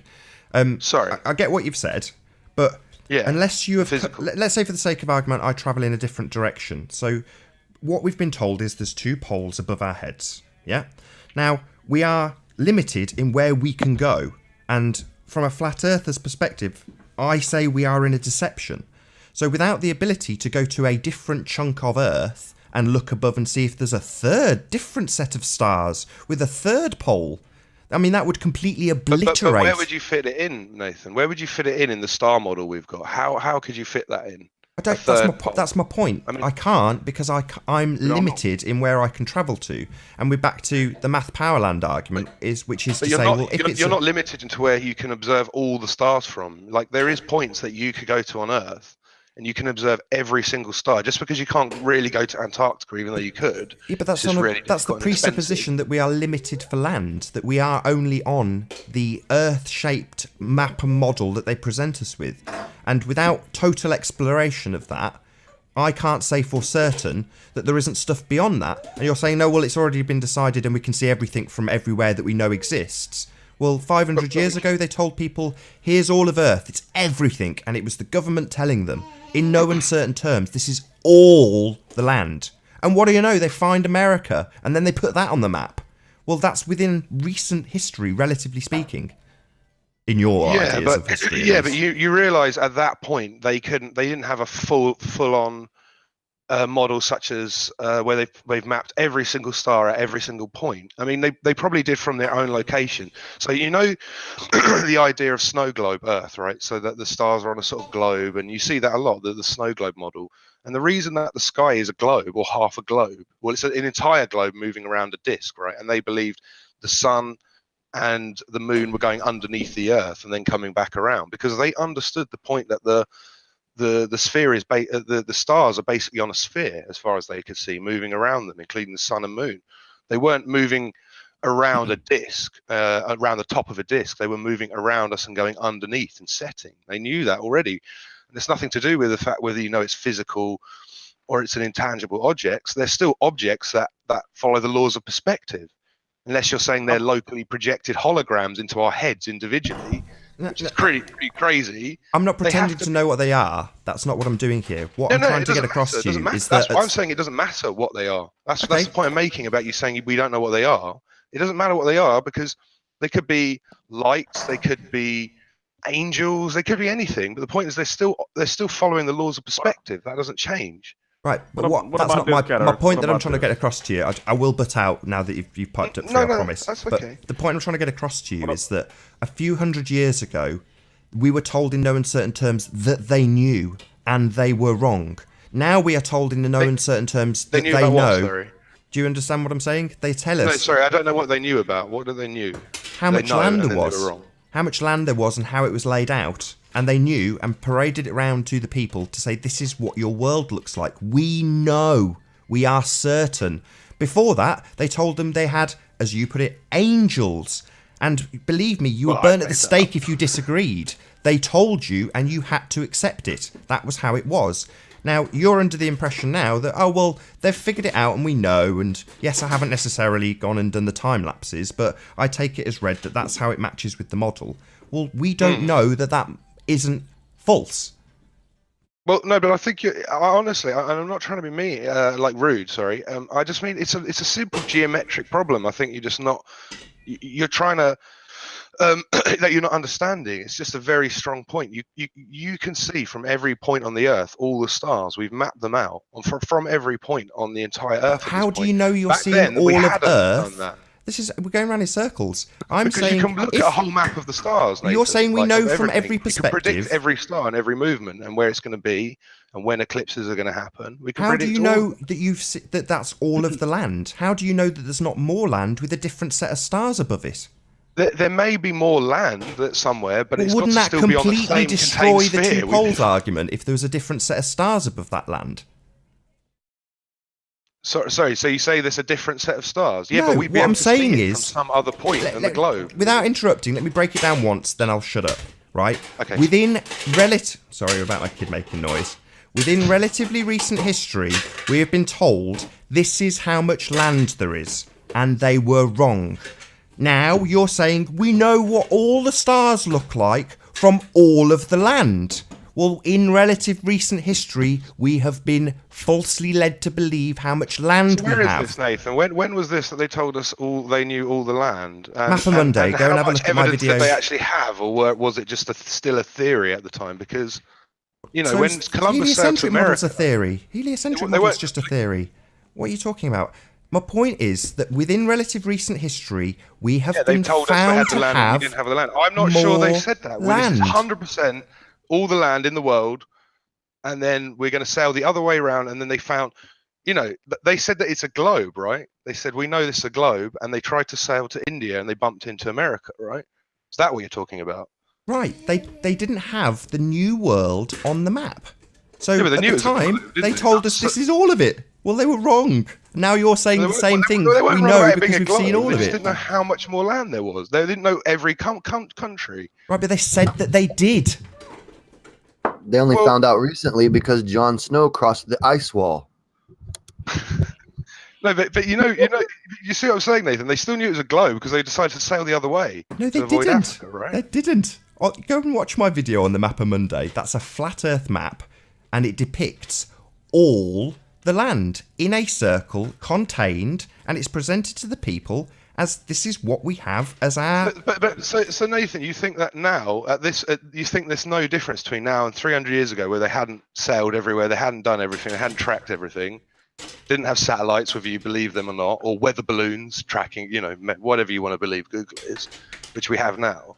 I'm just stating you're thinking- facts. The fact is, Yeah, they but told but us what we had I'm this saying much is land. They might not have knew where the X. land was, but they still knew the shape of the Earth and the ball. So finding extra countries that they hadn't found yet because we hadn't explored enough. No, you're It's wrong. not the same thing. You're just making that up. Go and watch And my they did video on the Map of no. Monday. And why did? No, I'm not sure. And why did they? What did they find any more stars when they got to America? Oh, look, here's some new stars we didn't know about that we haven't seen revolve around the disk before. That's This is that's my crazy. point. My point Yeah, but they is. didn't, did they? They didn't find any more stars. My point is, your argument is we know we only have two celestial poles because we've been and observed all the land. And in recent history, how do you they have have been. three poles you just on a- won't. on a You just won't. circle? You won't let me. You just keep talking over the top of my point every Because you single keep making time. the same point, Nathan. You are repeating yourself. You're Yeah, of saying course. the same thing. Because you Yeah. want to stand by. We know what all the land is. That's nonsense. No, I Within want to recent stand by. We history, know the shape of the improved Earth. wrong. There might be other countries, that we've never discovered. Like I doubt it, or they're hiding. That's fair enough. But that is irrelevant to the shape of the Earth. You're saying, what if there's a third celestial pole? That to me shows you don't understand what a ball is. I mean, you can't have three spinning poles, can you? Right. I mean, it's not possible. I don't think we do live on a ball. That's my point. So No, you're I saying, know, oh but well, you must I'm saying, understand how how the ball works because this So must you work. think It's on a stars are ball. sphere, because that's What? been going wrong as long as flat Earth. They've understood the stars are on a sphere. I mean, that's where you get the globe, the snow globe from. That's the point of the snow globes, because they knew the sky was a sphere. Because they're watching it move around. They're tracking the stars. But that was wrong So also, correct? Well, no, they were right about the stars. It's because they hadn't got enough points of observation from the ground, and that's what we have now. So heaven forbid, if we found more observation points, we could be proved wrong again. No, Nathan. They're seeing the same stars wherever they go, but this is what I'm saying about how you can figure out the shape of the ground from looking up.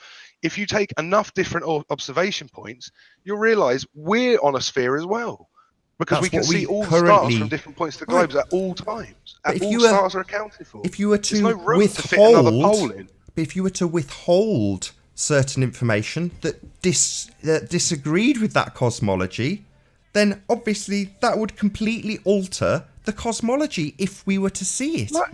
No, but Nathan, from every point, right, you're going to see some of the constellations at some point, right? So you're saying that there's a third. So you're imagining that there's a kind of a triple globe, a kind of a 3 domes all matched together, or 4 or 5 or whatever you want to say, and they're all spinning independently, right? That's not what I'm Weren't you saying. just using that as an example? No, that's not what I'm saying at all. What I am Well, you're saying saying there is... could be another pole. You said there could be another pole, a third pole. No, this is why I So keep how do we repeating add that in? myself. This is why I keep repeating myself, because every time I try and get my point out concisely, you interrupt me. My point is that we have been told the Earth is a certain way, with a certain amount of land, a certain number of More than observation points, and that was proven to be incorrect in our recent history. So with more observation points today, which may very well be the case, our cosmology may change. I'm not postulating what it may change to. I'm just saying that we have been shown fact to have had more land. That may still be the case. And that being the case, it may alter our cosmology. You're saying, we know, we've got every observation point covered. Well, no. Yes, we have. Found more land on We have. Mars. That's why we've Right, got well, that's what they we've got an told them entire 500 model years mapped out. ago. They told them that 500 years ago, and they were wrong. Why are you not understanding that? I can accept that they might. That is a different point. To say that they didn't know where a certain continent, they didn't know about a continent, doesn't mean they hadn't figured out the shape of the Earth. They're actually irrelevant. It's actually irrelevant because when they got to the America, did they see any more extra stars they've never seen before? Did they go, oh look, we found a whole new celestial sphere or whatever? You're diminishing the point. They found an entire continent. No, I agree with that. I agree with they did that. But did they find any extra stars to prove your point? So that if we at this find stage, more land, do you we'll find concede? extra cosmology? Do you concede that it's possible What do you mean? and has been shown that we have Cosmology. Grimm's hijacking Cosmology. my point now. Yes, I World is wrong. concede that, Nathan. I concede that. But do you concede that when Right, they found America, they didn't find any extra stars or any more cosmology? I don't However you know. wanna say. I wasn't around at the time. No, they didn't. They didn't. They didn't find extra stuff in the sky. It didn't change their view of how the shape of the sky, Well, and what's revolving around us. I'll just say it again. I wasn't there. I don't know. Okay. But they didn't. Well, it just seems odd that at the time they found it, prior to that, what they presented was a circular flat map, which was a flat Earth map. And then they find the Americas and the cosmology changes. Then they present us with globes. That's a fact. So literally, that's not true. hold on. They've been in the globe a long Literally, time before. We've got our hair literally, with seashells. what you have just said is accurate. The cosmology did change. No, it didn't. It didn't change. We're talking about what we know about up in the Just sky. a It didn't denier. change You don't because understand it's in America. what you're talking about. You have no idea what the Mappa Monday is. You don't know what you're talking about. You're wrong. What? So they found extra stars when they went to America. The cosmology changed from being a flat, circular world to a globe. Well, hang on. The Greeks knew it was round. So Oh, how here could we the go. Cosmology have just changed. Oh, so it's 2,000-year-old cosmology now. Okay, well, fact, Well, proof, no, but I'm saying, documented. You can Go figure and these watch things it. out with observation, Nathan. Right, go and have a look Just- at my video about the Mappa Monday. Knock yourself out. I saw it years ago. About a year ago or something. Anyway, I saw it when I was still a flat earther, Nathan. I mean, it's interesting stuff, but you're not grasping just very basic geometry here. You're saying Changing they my can find point. extra land. My point That's fair is, enough, but more land may change our cosmology, and did. no, it it can't. Look, it may change the way what we understood. Those people may not have known, and the now same they thing. found more, and they're like, oh look, we've got another point of reference. It all makes sense now. But Oh right, there's so no way suddenly to then add more so at that stars. point they were right. So 5 minutes before when they didn't realise they were wrong, but they told everyone Well, they no, were right. I said they may. I don't know the actual truth. That may have happened. I'm just trying to give That's what I said. give you- I don't know. I wasn't there. Now you're using that. You No, I'm said a trying to minute give ago you you that, did know. Nathan. You That's did what know I'm all trying to about do there. I'm it. trying to give you that. They didn't know, and then they got there and they knew. I'm trying to say. And you give used you that Greeks point. as the example. No. Yeah, that was an older point. I'm saying here, yes, I'm giving you. Maybe they didn't know. They didn't know anything. They thought it's all flat. They had a flat map. They're like, we're sure about this. They got to America. They changed their mind. I'll give that to you. And cosmology is a strong word for that too, because that's like Well, the he's saying origins of the changed. They universe, went from the study of believing the it's flat, origins of the and then It's they too got to noisy America now. and My they round. kids. So it all I'm changed. gonna That's all I'm drop saying. out. I'll give you that, but it doesn't make I'm not any leaning difference. on the argument. Hey, Cat. doesn't- Yes, by the way. Cat, let me give you my analogy then. You gave me yours Good morning, Free. about your. Good morning. What's up, man? Hey. say I'm on a room and I'm in a room and you're telling me it's round. I'm on a ball. The room is shaped like a ball, right? And then you tell me my table is on the other side of this ball, and you show me the math. But then I can see the table. So what would that mean? No math. You don't need any math. I can see the table that you said is on the other side of the ball. Well, you're standing on a mini ball in your room, yeah? In the middle of your Right. room. Yeah. And you're so you telling can me see my your table is on the other side of this ball. Other side of my room is on the other side of the ball. But I Outside can of see your it. universe, right? Is that what you're saying? So, But yeah, I can see it. No, I'm on a ball. My room's a ball. Yeah. No, You're your telling room's me just my your room. table. Your room's just your Yeah. room. Yeah. Well, I'm on a ball, and the table is on the other side. Yeah, so if But you then walk I can around, still you'll see it. Yeah. But I can see it From where? from where I'm standing at. You're telling me my table is on the other side of this ball that I'm on, right? Okay. But then I can see it. So Yeah, when you look what up, would that right? mean? No, I can see it when I look forward. I can still see this table. Not enough data You can still points. see the table. So what I'm saying is, if you keep walking forward, then what are you going to see? If you're standing on a ball, you see your table when you look forward. Now you keep I'm walking saying around that you're ball. telling What do me. you see? No, what I'm saying is you're telling me I'm on a ball, right? You show me Yeah. the Big as math, the ball. and you show me where I'm not able to It's not see this math. table because it's on the other side, right? Yeah. But I can see it. Can you draw a I picture? really of don't this? understand what you're saying. So you're standing on the other side of the ball where you can't see where the table's. So you're on the other side of the ball to the table, Right. but you can still see the table, even though the ball's in the way of the table.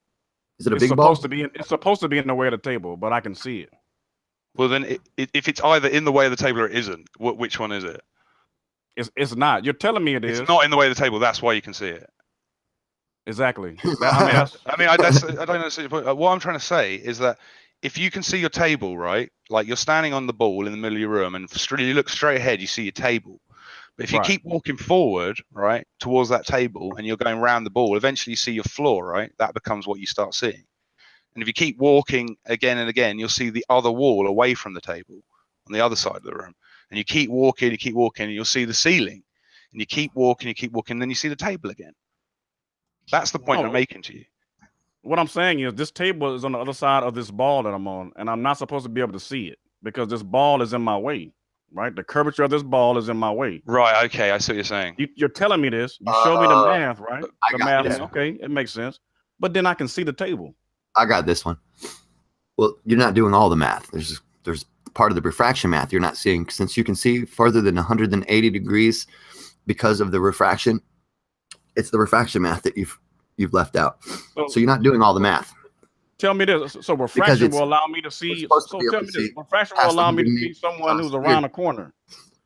It seems like you're the one who needs to learn here. So while you're being taught, you should probably be quiet. Then you can learn.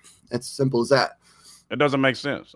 So I can see somebody It only around the doesn't corner. make sense until you learn. Refraction. Answer me that. Can I see somebody that's around a corner due to refraction? Yes. I have no further questions. That's it. I So- can. Can you prove? So Yes, light you can. bends. Have you ever seen I a can mirror? see somebody. I can see somebody around a corner due to refraction. Yes. Where's some proof of that? I want to Look see up a the word video of that. refraction real quick so you can make sure you understand that you're asking the proper question before you dance around acting like you made a victory. Well, let me get this straight though. You're saying I can see somebody who's around a corner due to refraction. Yeah, we're telling you about that right now. It's Can called you show being me able to that? see the sun on the horizon. When you see the sun on the horizon, I'm not talking about the sun. I'm talking about somebody's it's around not really in that position. Are you listening? around a corner, and I Are can you see listening? them due to refraction. I'm not going to be able to teach the class if you don't silence up a little bit. I'm listening. Go ahead. All right. Go ahead. So when you're on the other side, when the sun is on the horizon and you are seeing it from I'm your not perspective, talking about the sun. Listen, as the sun is on the I'm not horizon. talking about the sun. I'm talking about but somebody you're around talking the corner. about but I'm talking about a grand distance with lots of medium in the way. You're talking about changing- shrinking and erasing all that medium and trying to get the same result, which is not doing physics. You're saying I can see somebody around You're the trying to corner. erase all the distance between me and the sun and turning into refraction. me in the room. Okay, where there's no medium. The medium is the atmosphere. You're taking away the control, the event of the room that actually creates the phenomena. So of course it's not going to work that way. So you must use your noggin. You're in the same medium. Right, but there's much more of it, which means now it's much denser. So you're Because saying I there's can so see much more to somebody go through. somebody goes Right. around a corner, it's possible for me to see them due to refraction. Right, And they're around the corner. right. Do you know what Can refraction you show me means? that? Yeah. But I just think it's irrelevant when we're looking at things and we're in the same medium. It's not like you're in a pool looking outside the pool, or you're above the pool looking in the pool. It's not like that. We're in the same medium. But isn't that your So that's why I explanation say for it's atmospheric irrelevant. lensing? No, you're absolutely incorrect.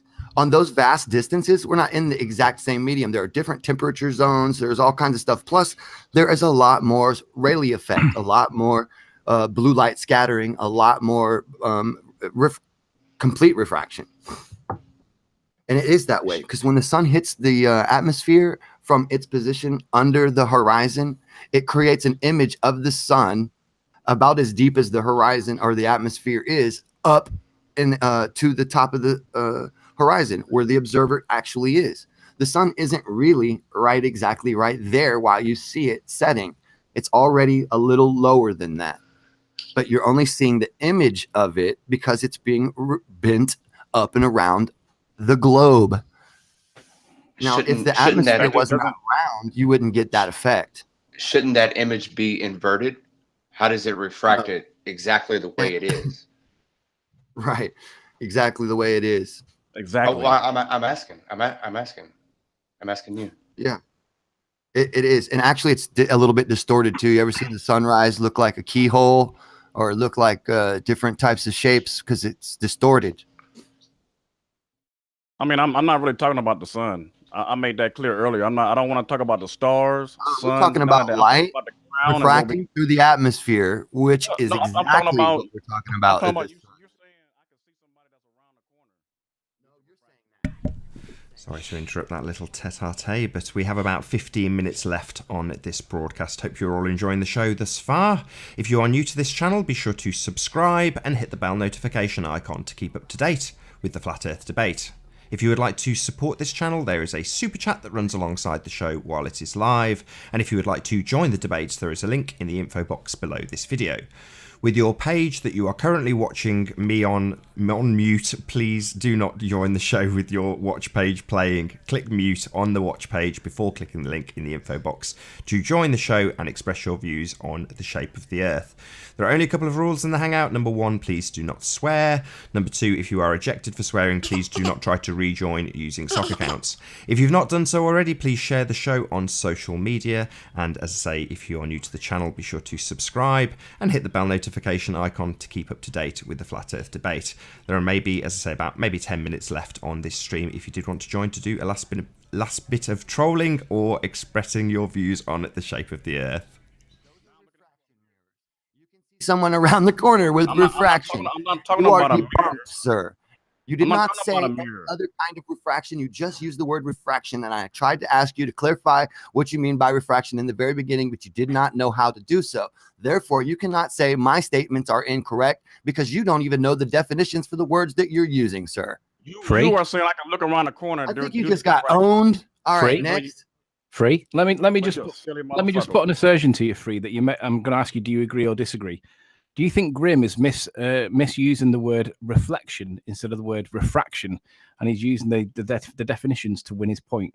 Because it sounds to me that looking around corners is reflection, not refraction. Yes, that sounds about right. So Grimm, it made no sense what he said. If refraction if refraction will make you look, I mean, looking around the corner is the same thing as looking around the ball, right? Yeah. You're looking around the corner. So you saying I can see somebody from around the corner due to refraction? It's not really the same thing, is it? It is. That's exactly what it is. Because you need a corner. How's it different? Obstructive curve, like you're saying, through the atmosphere as well.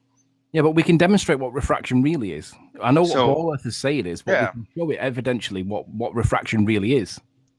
So I looked up refraction because Grimm told us to.